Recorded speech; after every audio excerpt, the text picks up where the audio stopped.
Hello friends, welcome to our YouTube channel. Today we are going to see chapter number 4 chemical thermodynamics and its part 4. आणि या chapter मध्ये आपण already work done by the system हे पाहिलेलं आहे. Work done by the system और by the surrounding on the system. आणि हे वर्क डन पॉझिटिव्ह कधी समजायचं, निगेटिव्ह कधी समजायचं हे सुद्धा आपण पाहिलेलं आहे. आणि क्यूच्या बाबतीमध्ये सुद्धा आपण पाहिलं क्यू पॉझिटिव्ह कधी, क्यू निगेटिव्ह कधी म्हणायचं हे सुद्धा आपण पाहिलेलं आहे. आणि दोन प्रकारचे आपण वर्कच्या बाबतीमध्ये पाहिलेलं आहे. Work is zero when it takes place against vacuum or in vacuum, or when P external is equal to zero then work is zero. And work done at constant external pressure is equal to P external into delta V. हे formula आपण पाहिलेले आहेत. आणि आज आपल्याला यावर आधारित काही प्रॉब्लेम्स पाहायचे आहेत. आणि त्यानंतर आपण कन्सेप्ट ऑफ मॅक्झिमम वर्क, जो अतिशय महत्वाचा पार्ट आहे, कन्सेप्ट ऑफ मॅक्झिमम वर्क,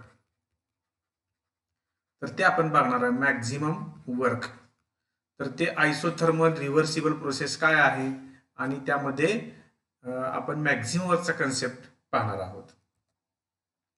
तर त्याच्या अगोदर आपण म्हटलं की W is equal to minus P external into delta V, यावर आधारित आपल्याला प्रॉब्लेम सोडवायचे.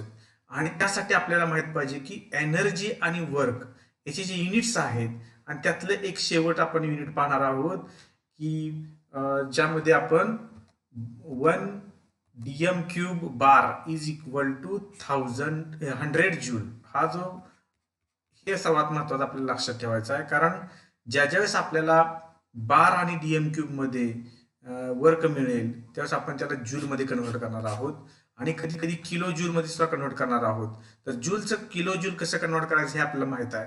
परंतु हे जे कन्व्हर्जन आहे 1 dm cube bar is equal to 100 joule, तर कधी कधी आपल्याला व्हॉल्यूम जे आहे इथं पाहिलं आपण की याच्यामध्ये दोन टर्म आहेत. एक आहे प्रेशरची टर्म आहे आणि दुसरी आहे व्हॉल्यूमची. तर व्हॉल्यूम डीएम क्यूब मध्ये एक्सप्रेस केलं जातं आणि प्रेशर हा बार मध्ये एक्सप्रेस केला जातो. म्हणून 1 dm cube bar is equal to 100 joule. ते कसे डिराईव्ह केलं हे इथे दिलेलं आहे. म्हणून आपल्याला माहित पाहिजे की 1 dm cube bar is equal to 100 joule. हे डिराईव्ह कसं केलं याच्यापेक्षा हे जे कन्व्हर्जन आहे ते कन्व्हर्जन आपल्याला माहित असणं आवश्यक आहे. ठीक आहे. मग तुम्हाला इम्पॉर्टंट हे लक्षात ठेवायचं आहे की एमसीक्यू मध्ये सुद्धा आपल्या याच्यावर आधारित प्रॉब्लेम असणार आहे. ते कशा आहेत ते मी खाली दिलेले आहेत. तर असा एक प्रॉब्लेम आपण सोडूया की हा टेक्स्ट मध्ये सोडून दिलेला प्रॉब्लेम आहे. 200 ml ethylene gas and 150 ml of HCl gas were allowed to react at 1 bar pressure according to the reaction. He reaction दिलेली आहे. इथिलीन गॅस HCl यांची रिॲक्शन झाली, ऍडिशन रिॲक्शन होते. तर CH2 double bond CH2 plus H2 आणि आपलं formation CH3 single bond CH3 अशी sorry HCl चं केलेलं आहे पण H2 नाही. तर HCl मध्ये म्हणून इथं CH3 CH2 Cl ethyl chloride तयार झालेला आहे. Calculate the PV work. Product काय ह्याच्याशी मतलब नाही आपल्याला, फक्त काय करायचं आहे की calculate PV work in the joules असं म्हटलेलं आहे. तर त्यासाठी आपल्याला माहित पाहिजे, काय माहित पाहिजे इथं बघा, 200 ml of ethylene gas and 150 ml of HCl gas were allowed to react at 1 bar pressure. तर प्रेशर कॉन्स्टंट आहे आणि आपण व्हॉल्यूम चेंज बघणार आहोत. काय व्हॉल्यूम चेंज आहे म्हणून आपल्याला सर्वात महत्वाचा फॉर्म्युला कुठला वापरायचा ते कळलं पाहिजे. W is equal to minus P external into delta V. P external दिलेला आहे तो 1 बार दिलेला आहे, 1 बार. अँड आता आपलं व्हॉल्यूम दिले का इथे, व्हॉल्यूम सुद्धा दिलेले आहेत. 200 ml of ethylene gas and 150 ml of HCl हे दोघांचं व्हॉल्यूम दिलेलं आहे. तर C2H5Cl चं व्हॉल्यूम आपल्याला ते कसं काढायचं तर ते सुद्धा आपल्याला माहित पाहिजे. तर पुन्हा एकदा मी इथं पाहतोय की according to the equation of reaction 1 mole of C2H4 reacts with 1 mole of HCl to produce 1 mole of C2H5Cl. Hence 150 ml of HCl would react with only 150 ml of C2H4 to produce 150 ml of C2H5Cl. समजते का बघा की याच्यामध्ये काय करायचं आपल्याला, ethylene gas किती आहे तर इथिलीन गॅसचा 1 मोल रिॲक्ट होतोय, HCl बरोबर आणि 1 मोल आपल्याला C2H5Cl तयार होते. तर या इक्वेशननुसार 1 मोल ऑफ HCl आणि 1 मोल ऑफ C2H5Cl हे तयार होणार आहे. म्हणून हेच 150 ml of HCl would react only with the 150 ml of C2H4. जरी दिलेलं असलं C2H4 किती दिलं इथे दिसतंय तुम्हाला 200 ml, परंतु त्याच्यातल्या किती बरोबर रिॲक्ट होणार आहे, तर हे कशावरून आपण काढलं तर C2H4 याचा 1 मोल आहे प्लस HCl चा 1 मोल आहे आणि आपल्याला मिळतोय C2H5Cl चा 1 मोल. ह्याचा 1 मोल आणि याचा 1 मोल रिॲक्ट होतात आणि याचा सुद्धा 1 मोल तयार होतोय. According to Gay Lussac's law of gaseous combining gaseous, तर त्याचं व्हॉल्यूम जे आहे ते तशाच प्रमाणात रिॲक्ट होत असतं. याचं जर 1 मोल आहे याचा अर्थ 1 volume react with 1 volume and produce 1 volume. 1:1:1 असा रेशोमध्ये आपण हे गॅसियस रिॲक्ट होताना दिसतात. म्हणून इथं काय धरायचं आहे, जरी 200 ml घेतलेलं असलं तरी 150 mlच घ्यायचं आहे. म्हणून आपल्याला पुढे असं लक्षात येईल की V1 आहे 150 ml plus 150 ml 300 ml that is 0.3 DM3. का बघा, तर mlचं DM3 केलं आपण. mlचं DM3 का केलं, तर आपल्याला ज्या वेळेस आपण मिलीलीटरमध्ये दिला असेल तर त्याला DM3, कारण आपण जे वर्क काढणार आहोत ते DM3 बारमध्ये पहिल्यांदा काढणार आणि त्यानंतर जूलमध्ये कन्वर्ट करणार आहे. आणि V2 किती आहे, V2 is equal to 150 ml म्हणजेच किती 0.15 लिटर. आणि सिंपल मग बाकी काय गुणाकारच करायचा राहिला. 0.15 DM3 बार हा गुणाकार आला, सिंपल आहे. आणि त्याला जूलमध्ये कन्वर्ट करायचं असेल तर इंटू 100. फक्त महत्वाचं काय आपल्याला इथं महत्वाचं या रिॲक्शनमध्ये आपल्याला असं वाटतं की 200 ml प्लस 150 ml असं कन्सिडर करावं वाटतं. परंतु इथं आपल्याला लक्षात येईल की हे 150 ml का घेतलं, तर 150 ml घेण्याचं कारण गायलो-सॅक्स लॉ ऑफ कंबायनिंग व्हॉल्यूम.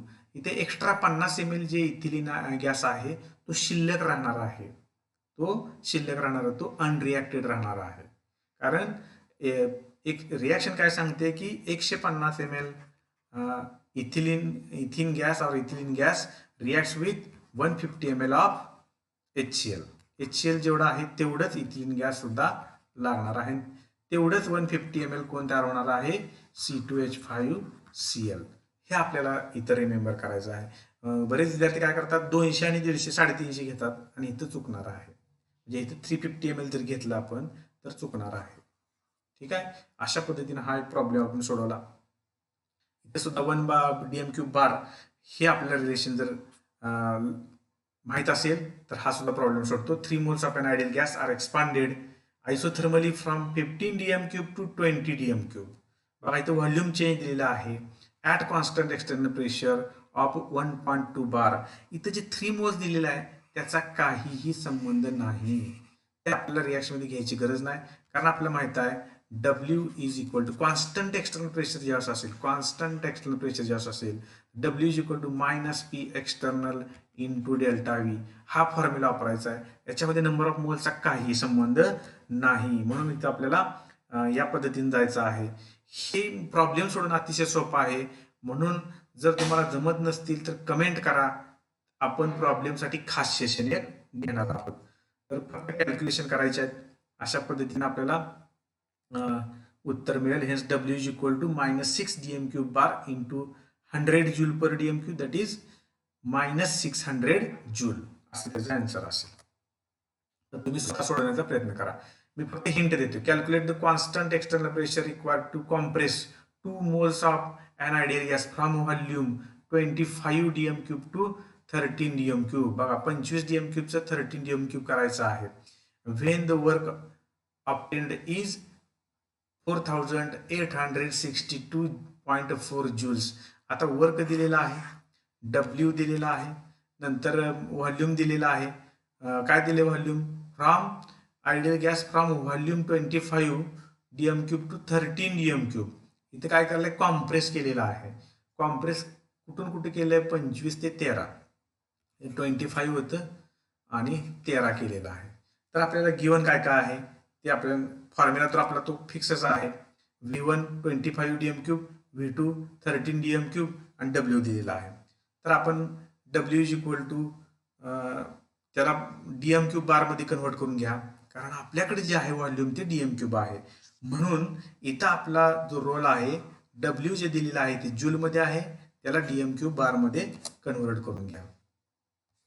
म्हणून आपण डायरेक्ट पुढं वर W इज इक्वल टू त्याच्यामध्ये किंमत टाकली, W ची किंमत इथं टाकली. त्यानंतर P एक्सटर्नल जो आपला काढायचा आहे आणि ह्या किमती टाकल्या, minus P external into 12 DM cube आले.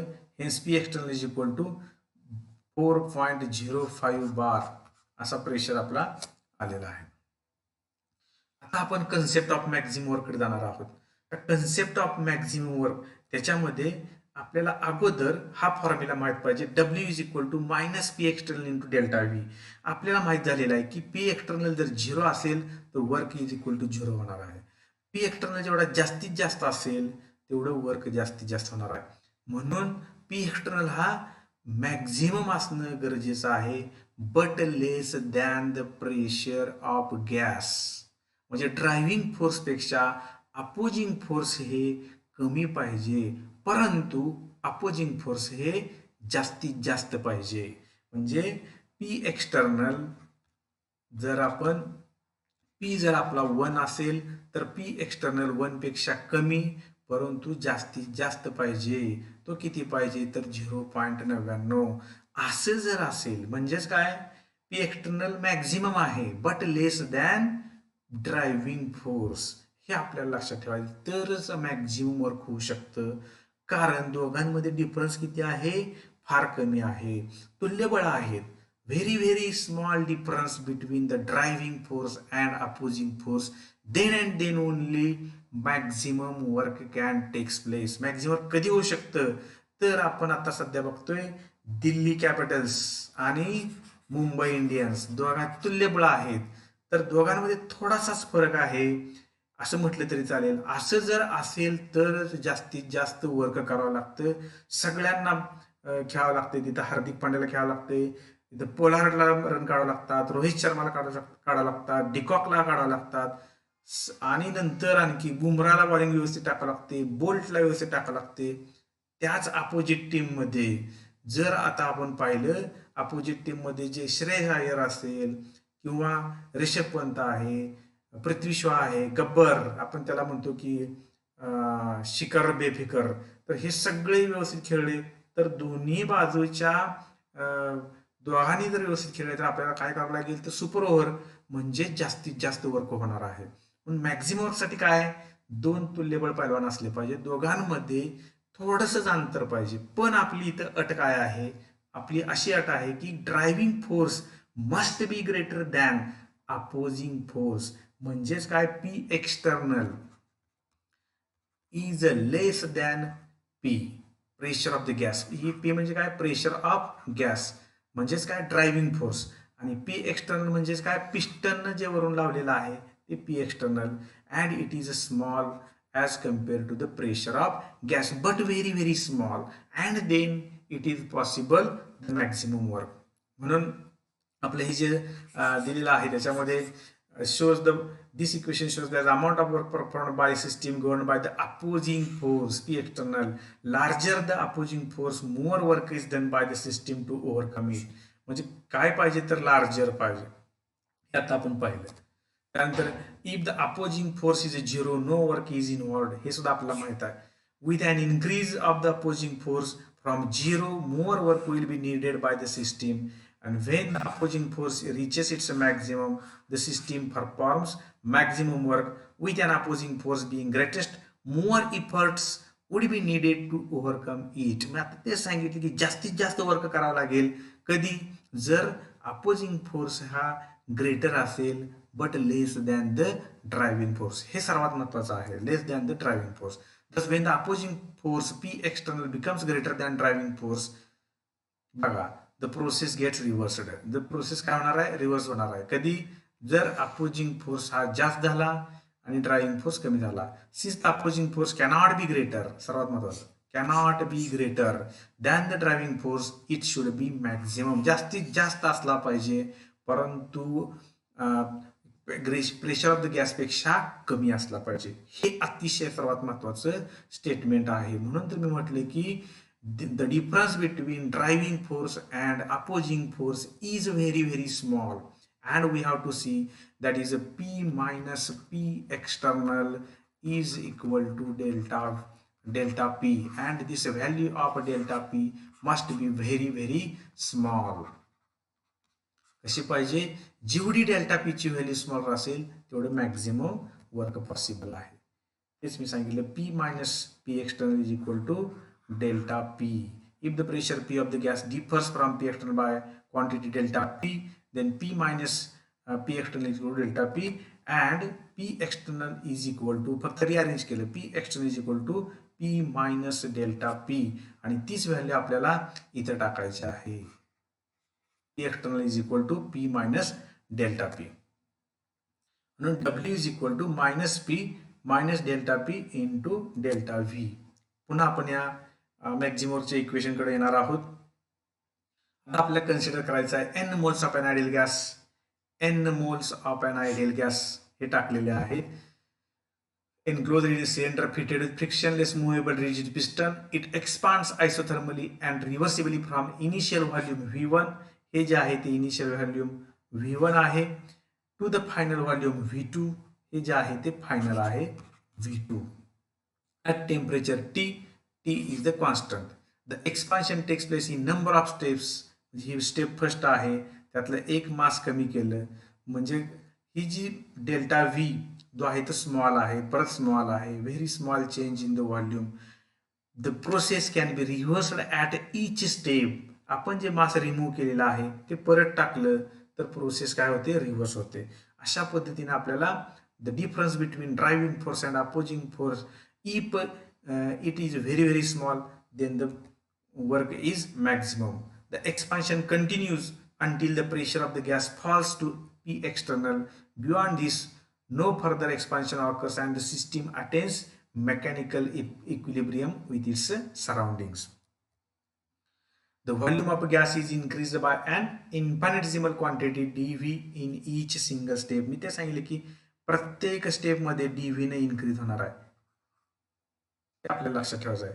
मग आपलं जर expression for the maximum work, तर हे आपल्याला लिहिणं गरजेचं आहे. Consider n moles of gas enclosed in a movable piston, in a cylinder with a movable piston, and in each step a small amount of mass is removed from the piston and the system is allowed to expand.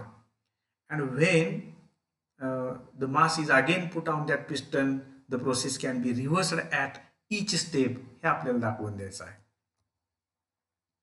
The gas expands slowly and its pressure P would decrease. जसा जसा gas आपण expand होत जाईल तसं ते स्वतःचं pressure काय होत जाईल? कमी होत जाईल. हे म्हणलेलं आहे कंटिन्यूड. हे जे स्टेप आहे it consist of large number of steps. त्याला रिव्हर्सिबल एक्सपान्शन असं का म्हटलं? तर the process can be रिव्हर्स्ड in each step. When the volume of gas is increased by an infinitesimal amount dV, प्रत्येक स्टेप मध्ये किती इन्क्रीज होणार आहे? dV in a single step. The small quantity of work done dW is equal to minus P external into dV. प्रत्येक वेळेस जे work होणार आहे ते त्याला आपण dW म्हटलं. dW is equal to minus P external into dV. हे आपण तिथे घेतलेलं आहे. As the expansion is reversible, P is greater by a very small quantity dP than P external. हे आपल्याला माहितीच आहे की P minus P external is equal to delta P or dP, because the difference between these is very small, hence it is denoted by dP, or P external is equal to P minus dP. हे आत्ताच आपण पाहिलेलं आहे. Combining equations, आता हे जे equation आहे ते कंबाईन केलं आपण, हे आणि हे. dW is equal to, आता P एक्सटर्नलच्या ऐवजी आपल्याला किंमत टाकायची आहे. काय टाकायचे? P minus dP. म्हणून P minus dP into delta V is equal to minus P d V plus dP d V. हा डीपी डी व्ही जो गुणाकार आहे तो व्हेरी स्मॉल आहे. Neglecting the product dP d V, we get dW is equal to minus P into d V. आणि त्याचं आपलं integration घ्यायचं आहे. आणि इंटिग्रेशन घेतल्यानंतर initials to final PdV V1 to V2. Hence W max is equal to इथं मॅक्झिममवर कसं म्हटलेलं आहे V1 to V2 P into delta V आणि हे मायनस साईन फक्त बाहेर काढलेलं आहे. W max is equal to V2 upon V1 V2 upon V1 नाही तर V1 to V2 हे आपल्याला लक्षात ठेवायचं आहे. V1 to V2 NRT delta V upon V आणि तसंच कन्वर्जन केलं आपण delta W max is equal to minus NRT V1 to V2 dV by V because T is constant म्हणून बाहेर काढलं ते म्हणून आपण ln घेतला त्याचा V2 अपॉन V1 आणि त्याचाच परत कन्वर्जन केलं हे ln आहे त्या ln ला आपण काय करणार आहे 2.303 ने मल्टिप्लाय केल्यानंतर लॉग टू द बेस 10 होईल आणि हा आपला फॉर्म्युला लक्षात ठेवायचा W is equal to minus 2.303 NRT log to the base 10 V2 upon V1 किंवा P1 अपॉन P2 हे आपल्याला दोन्ही इक्वेशन लक्षात ठेवायचे because V2 upon V1 is equal to P1 upon P2 and hence W max is equal to minus 2.303 NRT log to the base 10 P1 upon P2 या फॉर्म्युल्यावर आधारित problems असणार आहेत. थेअरीला सुद्धा आणि MCQ ला सुद्धा प्रॉब्लेम असणार आहेत. म्हणून जे 3 प्रकारचे वर्ग आपल्याला बघायचे आहेत ते पाहिलेत आपण W is equal to 0 when it is in the vacuum. Vacuum मध्ये असेल तर अगेन्स्ट व्हॅक्यूम असेल तर P is equal to 0 because P is equal to 0 hence W equal to 0. W is equal to minus P external into delta V. जर external pressure constant असेल constant pressure against constant pressure आणि maximum कधी तर कधी सांगा isothermal and reversible जर process असेल तर डब्ल्यू मॅक्स हा फॉर्म्युला वापरायचा. म्हणून अतिशय महत्वाचा हा पॉईंट आहे. 3 मार्क्ससाठी प्रॉब्लेम येऊ शकतो. एकच प्रॉब्लेम 3 मार्क्ससाठी calculate work done against vacuum in the isothermal and reversible process and against constant pressure असं 3 पॉईंट देतात. बोर्ड एक्झामला असा क्वेश्चन बऱ्याच वेळा आलेला आहे. म्हणून फोकस करा. वर्क डन या थर्मोडायनामिक चॅप्टरमध्ये प्रॉब्लेमवरती भर आहे. आपले फॉर्म्युले जर पाठ असतील तर आपल्याला कुठेच अडचण येणार नाही. बघूया आपण एक problem. 2 moles of an ideal gas are expanded isothermally and reversibly from 20 liter to 30 liter. बघा 30 लिटर म्हणजे V2 आहे, 20 लिटर म्हणजे V1 आहे. हे V2 हे V1 R ची किंमत दिलेली आहे, N ची किंमत N इज इक्वल टू 2 दिलेला आहे. हे आपल्याला बघायचं आहे. Calculate the work. W is equal to minus 2.303 NRT log to the base 10 V2 upon V1. ह्या फॉर्म्युल्यामध्ये किमती टाका आणि तुम्हाला इतर किमती टाकल्यानंतर R ची किंमत आपण टाकणार 8.314 joules per Kelvin per mole आणि बाकी तर मी सांगितलं सगळ्या ह्या किमती टाकत गेला तर तुम्हाला जे वर्क आहे ते जूल मध्ये मिळेल. त्याला तुम्ही किलो जूल मध्ये कन्व्हर्ट करू शकता. अशा पद्धतीने आपल्याला कॅल्क्युलेशन येत असतील तर प्रॉब्लेम मध्ये काहीही नाही. 3 मार्क्सला हा प्रॉब्लेम विचारला जाऊ शकतो की जे आपल्याला गिवन लिहा, फॉर्म्युला लिहा आणि किमती टाकून कॅल्क्युलेशन करा आणि किलो जूल युनिट मात्र हे महत्वाचे आहेत. म्हणून आपल्याला युनिट सगळी माहित पाहिजे. 300 मिलीमोल्स ऑफ अन मिलीमोल्स त्याचं मोल मध्ये कन्वर्ट करायचं आपल्याला. 300 millimoles of an ideal gas occupies 13.7 dm3. बघा 13.7 dm3 at 300 Kelvin. Temperature constant दिलेलं आहे. Calculate the work done when the gas is expanded until its volume has increased by 2.3 dm3. increased by 2.3 dm3. काय volume म्हणजेच काय दिले delta V is 2.3. increased by म्हटलं की 2.3 काय आहे हा डेल्टा V दिलेला आहे. Against isothermally against constant external pressure. बघा कॉन्स्टंट एक्सटर्नल प्रेशर म्हणजे फॉर्म्युला कुठला वापरायचा minus W is equal to minus P external into delta V. हे डेल्टा V आहे आणि हे 0.3 बार आहे. डायरेक्ट किमती टाका आणि DM³ बार मध्ये मिळेल. तुम्ही जूल्स मध्ये कन्वर्ट करू शकता. आयसोथर्मली अँड रिव्हर्सिबली कुठला फॉर्म्युला वापरणार? W is equal to -2.303 nRT log to the base 10 V2 upon V1. तर हे V2 आहे, V1 आहे. कसं काढणार? हे डेल्टा V दिलेला आहे आणि V1 दिलेला आहे, तर त्याच्यामधून आपल्याला V2 काढता येईल. आणि हे बाकीचं N दिलेलं आहे, मिलीमोल्समध्ये दिलेलं आहे, तर त्याला 1000 ने डिवाइड करा, मोल येतील. R आपल्याला माहित आहे 8.314, टी माहित आहे, टी कॉन्स्टंट दिलेला आहे 300 केल्विन. बाकी सगळं कॅल्क्युलेशन आपण करू शकतो. अशा पद्धतीनं पहिला W काढला, तो W या फॉर्म्युल्याने जर काढल्यानंतर W येईल 69 ज्यूल्स आणि आपण कॅल्क्युलेशन करू शकता, सिंपल आहे. W मॅक्स काढला तो 116.1 जूल, जो फॉर्म्युला मी सांगितला आता हा, त्याच्यानं.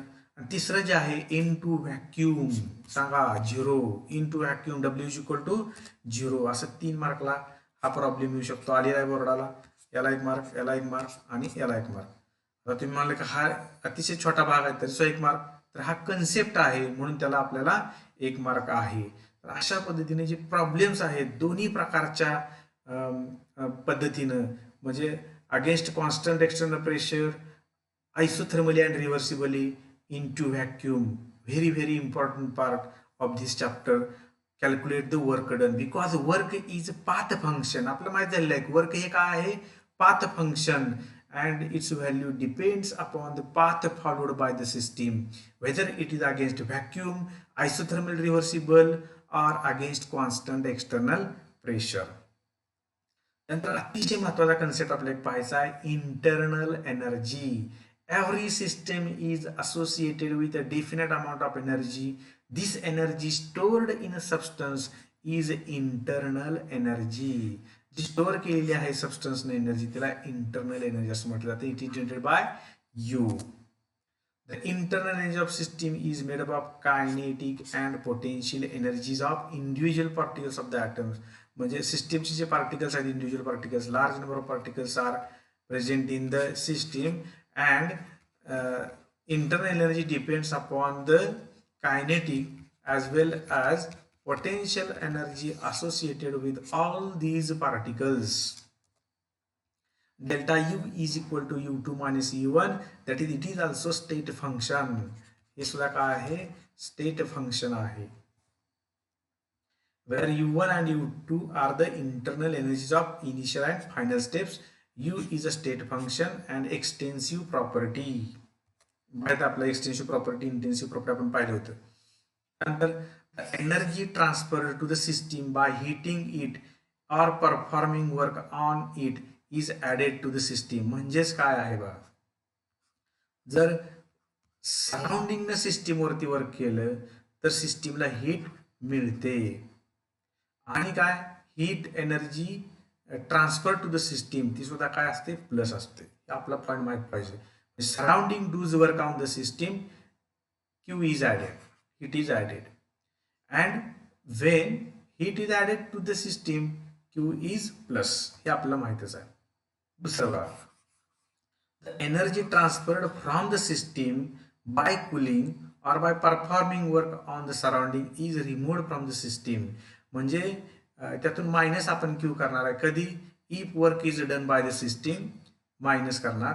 आणि आणखी काय, तर energy is transferred from the system, इथे सुद्धा मायनस क्यू. म्हणजे मग क्यू कधी मायनस करायचं? Heat, amount of heat minus कधी करायचं? जर work is done by the system on the surrounding minus, and heat is removed from the system, it is also minus. Plus कधी म्हणायचं? Work is done by the surrounding on the system. हे पाहिले आपण sign conventions. आता म्हणून आपण एक इथं सोडून घ्यायचं आहे. 30 kilojoule of heat supplied to the system. 30 kilojoule आत गेलेले आहे सिस्टीमकडे. ही सिस्टीम आहे समजा, आणि 30 किलोजूल आत गेली म्हणून plus 30 kilojoule. It will be added to internal energy of the system. Delta U is equal to 30 kilojoule. ठीक है? If 20 kilojoule of work is done on the system, 20 kilojoule work is done on the system. म्हणजे काय? 20 kilojoule टाकले त्यात. Okay, plus धरायचं. Suppose अ system releases 10 kilo joule. बघा आता इथं आपण उलट कन्सिडर करूया की ही जी सिस्टीम आहे त्या सिस्टीममधून काय करणार आहे, 10 kilo joule of heat is releases 10 kilo joule, बाहेर गेली 10 kilo joule minus performs and performs 15 kilo joule of work on the surrounding. इथे सुद्धा minus. The quantities are removed from the internal energy of the system and delta U is equal to minus 25 kilojoule.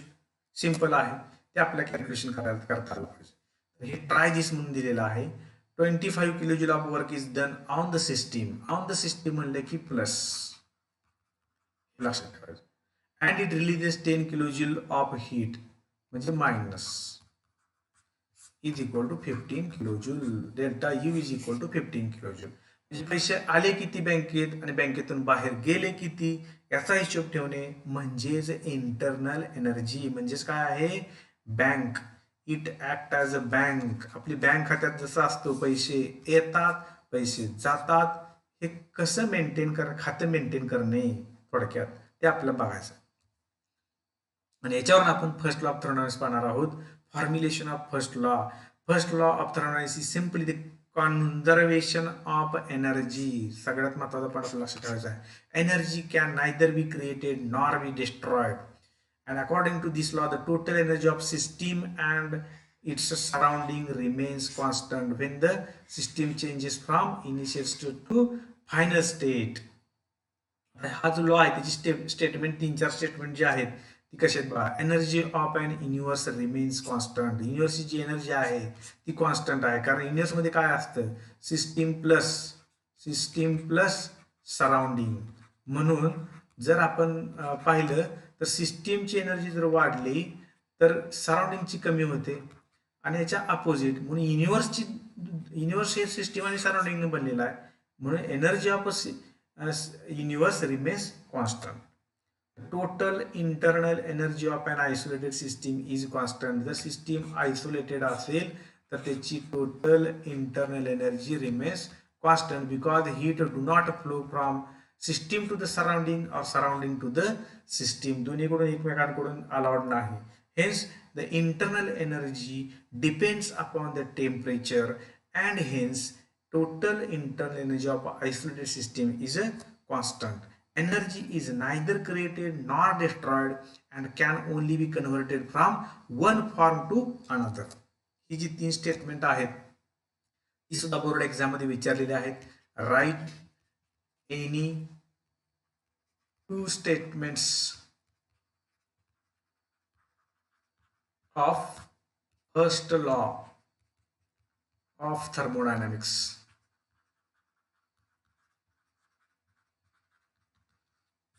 तुम्हाला हे लक्षात ठेवायचं. Formulation of first law of thermodynamics आपण हे बघणार आहे आणि आपण थांबणार आहे. तर त्यासाठी आपण बघूया की system exchanges with its surrounding either by transfer of heat or by doing work. हे आपण पाहिले. And energy supply to the system increases its internal energy. On the other hand, removal of heat or work from the system decreases its internal energy. हे आपण already पाहिलेलं आहे. Suppose Q is heat supplied to the system and W work done on the system. बघा internal energy मध्ये काय आहे, internal energy change in internal energy म्हणजेच काय आहे तर हीट सिस्टीमकडे आली का गेली आणि वर्क सिस्टीमने केलं का सिस्टीमवरती झालं. जर सिस्टीमवरती वर्क झालं तर पॉझिटिव्ह, म्हणून W is equal to positive. म्हणून जे W पॉझिटिव्ह असेल तर it will increase the internal energy आणि Q जर पॉझिटिव्ह असेल ते सुद्धा इन्क्रीज करेल. ओके. जर W आणि Q च्या दोन्हीच्या किमती पॉझिटिव्ह असतील, Q and W if positive, then it will increase internal energy. काय होते, इन्क्रीज होईल. हे सर्वात महत्वाचं. आणि ह्यातलं कोण जर निगेटिव्ह असेल तर डिक्रीज होईल. किंवा यातलं एक पॉझिटिव्ह आहे आणि एक निगेटिव्ह आहे. जो पॉझिटिव्ह असेल तो मोठा असेल तर इन्क्रीजेस आणि जो निगेटिव्ह असेल तो मोठा असेल तर डिक्रीजेस. हे आपल्याला महत्वाचं लक्षात ठेवायचं. म्हणजेच काय तर delta U is equal to Q plus W. This is the formulation of first law of thermodynamics. हेच मी आता सांगितलं. Delta U is equal to Q plus W ते आपल्याला फर्स्ट लॉचं एक्सप्लेनेशन आहे. ठीक आहे, तर आपण formulation of first law of thermodynamics पण थांबणार आहोत. त्याच्या पुढचा भाग आपण नेक्स्ट सेशनमध्ये पाहूया. थँक्यू.